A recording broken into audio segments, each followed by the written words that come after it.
தலைவரை பற்றி சொல்லணுன்னா, நான் சின்ன வயசுலேருந்து ஒரு தேசபக்தியும் ஒரு அதிரடியான ஆக்ஷனான மக்களுக்கு ஒரு நல்ல கருத்து, பாமர மக்களுக்கு அரசியல் ரீதியாக எதிர்த்து துணிவாக நம்ம படத்தில் கருத்தை சொல்லக்கூடியவர்.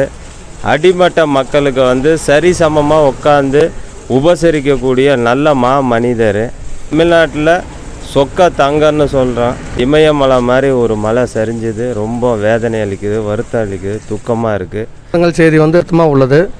அவர் மிகவும் ரொம்ப எனக்கு விவரம் தெரிஞ்சு அப்புறம் எனக்கு அவர் தான் ரொம்ப பிடிக்கும்.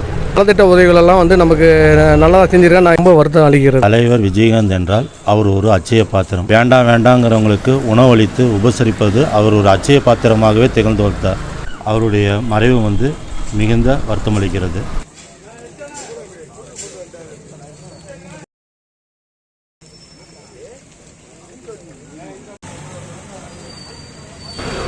தேமுதிகவின் தலைவர் அண்ணன் விஜயகாந்த் மிகவும் நல்ல மனிதர், அனைவராலும் போற்றப்படுபவர், பாமர மக்களுக்கும் மிகவும் நெருங்கிய நண்பர், நல்ல மனிதர். அரசியலில் நான் கண்டு வியக்கத்தக்க மனிதர்களில் அண்ணன் விஜயகாந்த் அவர்களும் ஒருவர்.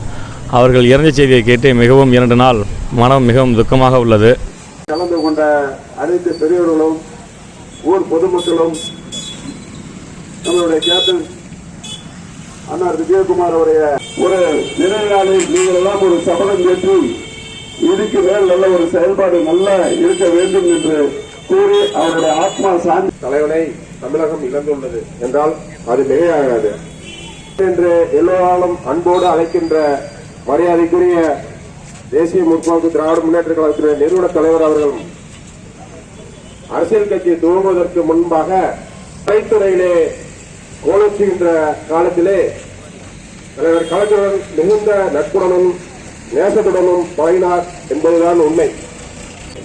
திரைத்துறையிலே பொது வாழ்விலே அதற்காக உரிய காலத்திலே அரசியல் கட்சியை துவங்கி அந்த இயக்கத்திற்கு பெரிய அங்கீகாரத்தை அரசியல் கட்சியை தாண்டி தமிழக மக்களுக்கும் தமிழுக்காக குரல் கொடுத்த தலைவர்கள் கலைஞர் ஐயா அவர்களுக்கு அடுத்தபடியாக புரட்சி கலைஞர் விஜயகாந்தை சொல்லலாம், மிகையாகாது. அவ்வாறு அவர் தேசிய கட்சி தேசிய முற்போக்கு திராவிட முன்னேற்ற கழகத்துக்கு மட்டுமல்ல தமிழகத்திற்கு ஒரு பெரிய இழப்பு, தமிழ் மக்களுக்கான இழப்பு.